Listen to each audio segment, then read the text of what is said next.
This is Build It Baby, the show for big ideas, brave pivots, and bold next chapters.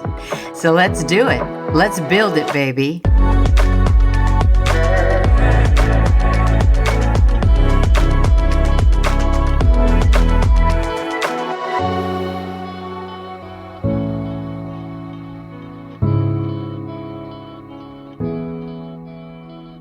If you're a dreamer who does, you're in the right place.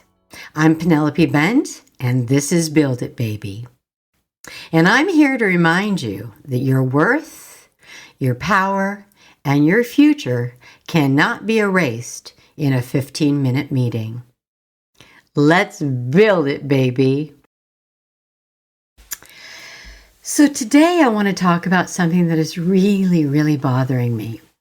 And this issue has become very personal because it has impacted many of my friends and family members. And as we move forward in building businesses today, I think that this conversation is worth discussing. So if you've been laid off this year and you're feeling shocked or ashamed or blindsided, I think it's important for you to know you really most likely did nothing wrong. What's going on in today's workplace is that this new layoff process is, in my opinion, a systems problem. It's not a you problem. And unfortunately for many folks who have been laid off recently, there's no warning. You receive a calendar invite that just says quick check-in and then 15 minutes virtual meeting where your manager looks like the poor thing hasn't slept in a week. And then there she is, the gal from HR or the representative from HR with a script in her hand and zero human expression on her face telling you your services are no longer needed. And that's it. It's 15 minutes, a career closed out like a browser tab. I believe that something has really shifted. Something in the culture of work has fundamentally changed. And I believe as we move forward in business, as we build, I think it's important for us to look at how we can protect employees and their self-worth, their dignity, and their future. We don't have to create a world that is laying people off like an administrative task. We can create a world where employees give you their very best, their loyalty, but we also can be loyal to them, especially when we need to make changes within the company. We can give them the respect that they have given us as we make a strategy and an exit plan more humanizing in task, in relationships. So let's look at some of the current issues. If you've ever been laid off in that way that felt cold or rushed or dehumanizing, like you were just a task to check off, if you have, I am, first of all, so sorry. And I hope you understand that you did nothing wrong. I said this earlier, but it's worth repeating. This is a systems problem, not a you problem. And I want to talk about how layoffs used to happen because it sure wasn't like this. And I think it's interesting to look at the differences. And this was not too long ago. This was prior to COVID and the popularity of remote work and so on. They used to call you into a private office. You sat down. Someone acknowledged your service. They explained what was happening and why. And you had actual room to ask questions, to absorb this news, to process it. There was a dignity, there was a recognition of the work that you had performed, and there was humanity. That's the way it used to be. But somewhere over the last few years, HR shifted from being the advocate for the people to being the shield for the company. Everything is about minimizing legal liabilities, not minimizing human pain. This is why they use scripts, tight timelines, no explanations, no apologies, no informal conversation, because anything said off script can become a lawsuit. So companies today, they avoid the warnings at all costs. You're not given any of the heads up because, quite frankly, the employers are fearful. They're worried about data theft and angry exits and public leaks and damage to systems and class action momentum, stock impacts, and, of course, media attention.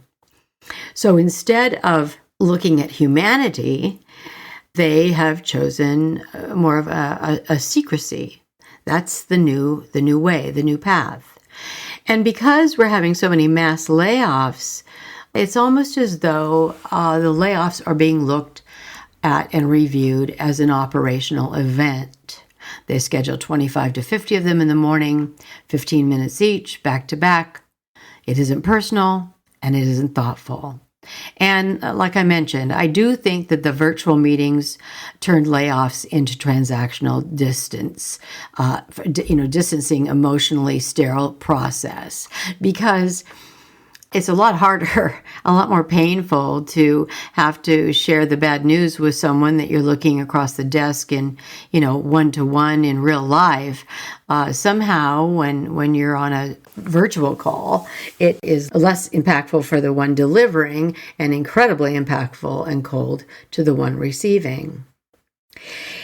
And I think it's important for you to know that if you've experienced this and you've sat there and your manager's just, sitting on the virtual call, they're told that they're not allowed to apologize. They're not allowed to explain to you. They cannot personalize this experience, and they are not to deviate from the script. Because the minute they do, the minute perhaps they say, I fought for you, or I don't agree with this, or this wasn't my decision, the company is liable, immediately. So that's why the poor manager doesn't mention a word, because they're instructed. This is legal. This is a legal protocol. This is how we minimize any liability. So the poor manager has to sit there muted, emotionally withdrawing, while someone they care about gets blindsided. I mean, it's painful for them too, and they're trapped. And then we look at why is this the new way of doing things? Because it's cheaper. The cheaper, faster, and easier to do layoffs this way. It's much easier, faster way to do layoffs. But when we look at building businesses and creating businesses, and I've been doing this my whole life, cheap isn't necessarily the right way. It's not necessarily the human way. There's many times nothing efficient and nothing is compassionate about being efficient. And people feel the difference. I think this process is really bothering me because it's cold, it's clinical, it leaves real scars. There's a strong emotional impact. You have shock, you lose your identity in a matter of moments. Then you feel shameful because you're asking yourself, what the heck did I possibly do to be, canned like this? And then you feel betrayal. You've given so much. You showed up every day. You gave them your best for, 10, 15, 20 years. And then everything disappears in the middle of the call. There's no chance to prepare, no time to make a plan, no time to cushion the blow. So I think that this system has a real severe identity impact. When you've given a company years, sometimes decades, and they give you 15 minutes, it really shakes you up from the inside out, to the core. Because you can't help asking yourself, they didn't value me. They valued the work I did, but they didn't value me as a human being. And this type of dismissal, this causes people to question their worth, even though their worth may have never been the problem. And like I mentioned, it's the system that's broken. And this is a lot of the reason why I even wanted to look at the idea of creating Build It Baby. I'm building Build It Baby because I'm passionate about people building their own businesses as well as perhaps working for another. It doesn't mean that you can't have something part-time that, God forbid, this type of thing should ever happen. At least it doesn't completely turn over the apple cart. You've got a little bit of money coming in. So if you've been laid off or if you have ever faced this experience, I think it's important that most of the time, rarely is this ever performance-based anymore. This is business math. This is businesses acquiring new, additional businesses, and then they have to look at the departments and look, is that product really selling? Do we want to continue in that region? Can we really afford to keep that team on? So it really is math. It's about their overhead and the profit that is required. It really has nothing to do with you. You just were in the wrong division at the wrong time, and the new guys came in and they had to cut it, and bam, you're out of there. Does that mean that you're not talented? No, you're still talented, you're still needed, and you're still valuable. And you are absolutely capable of building your next chapter, better, stronger, and probably freer than the one before. So I think when we look at the 15-minute virtual meeting, it is something that I think as builders and as existing companies, I think we need to revisit the way we do business in our HR departments. I believe we can fix what's broken in HR today. And I don't think this is about going backwards, but I think it's about evolving forward with humanity intact. And if it was me, and as I'm building and moving forward, I think we should consider anchoring everything around a couple of central ideas. If layoffs are unavoidable, and we all know that they are, let's take the dehumanization out of the equation. Let's look at perhaps having a human impact review alongside the legal review. So we all know that there's a legal concern that so many companies have. Well, as you're building your company, or if you have any effect on current companies, perhaps consider running a parallel review, one on emotional impact to the individuals that have been loyal to you for so long, and then that legal review. And I think it's important as a company to sit down and ask yourself one question before the layoffs occur.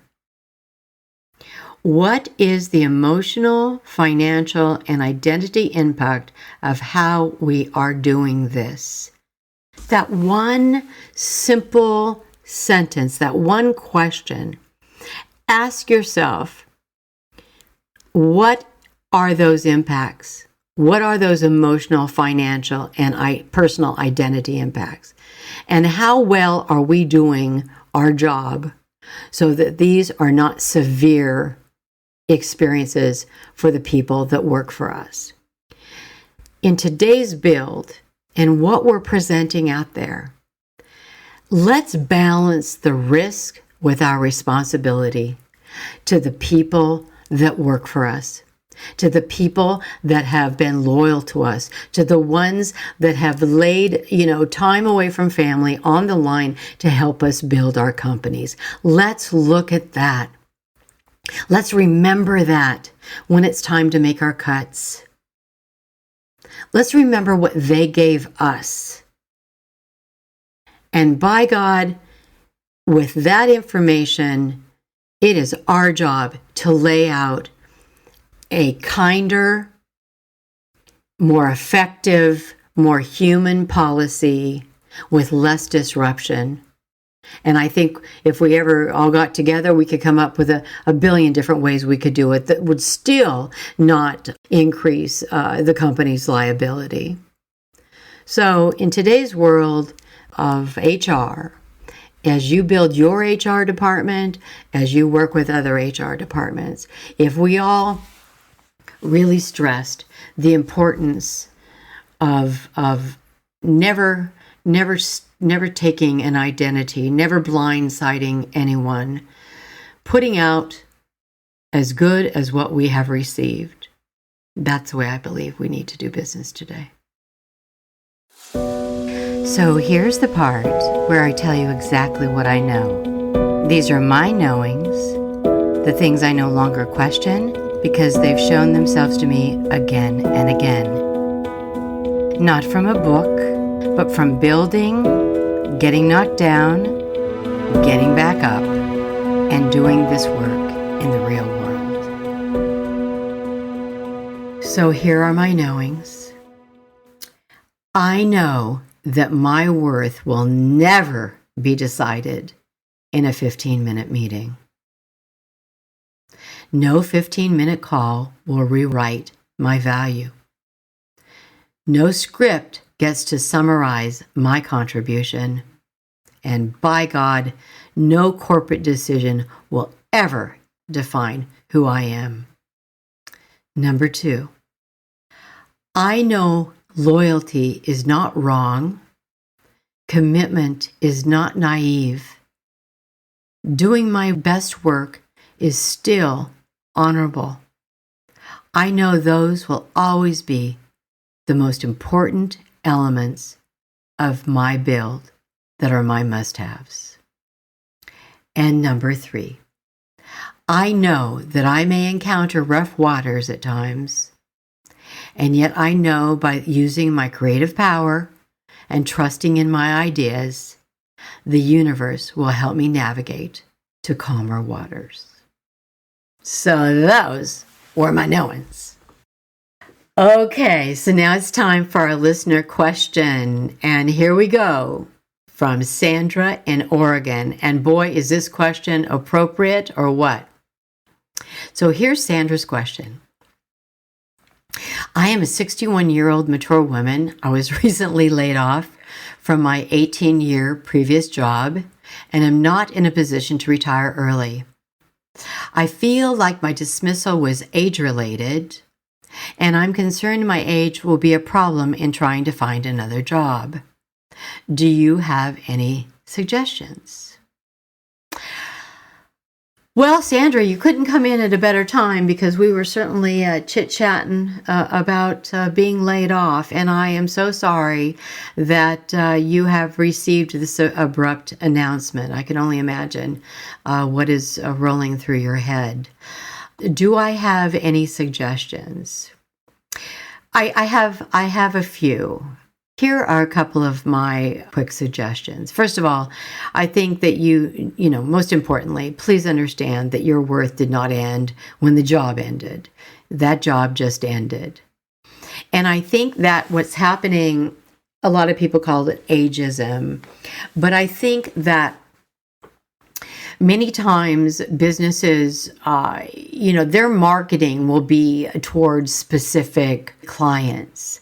And if you do not fit to that marketing image or window of presentation that they feel is the visual equality to their product, then they end up struggling with, let's say, for example, I worked for this company. It was a tech company, actually. But my boss that I was in recruiting, he was the West Coast manager. And he was actually from Los Angeles, and his previous experience had been in selling or putting together teams regarding advertising sales. And one thing that I thought was really fascinating is that when he wanted to put this, he met with me and what type of individual he wanted to hire for his team, I swear to God, it was like a casting call. He wanted everyone in, a certain age range, which, that kind of slides under the table because you're not allowed to really discuss age, but everybody kind of had a look. It looked like a casting call. But that's what he wanted. That's the way he felt his team was going to sell the products and services from this particular advertising technology. And so that was in the job description. I mean, that's how he rolled.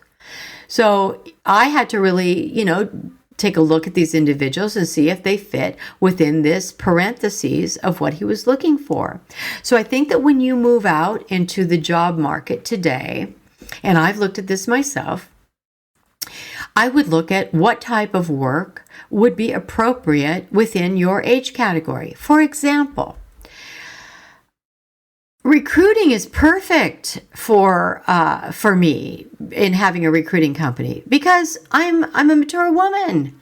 I have a lot of experience. I have a lot of compassion. I know how to ask the right questions from the candidates. I know how to help them move through the process because it's like being the mother hen. You have your little chicks and you can help move them through and help them find a job. So it's a match for me. It's age appropriate.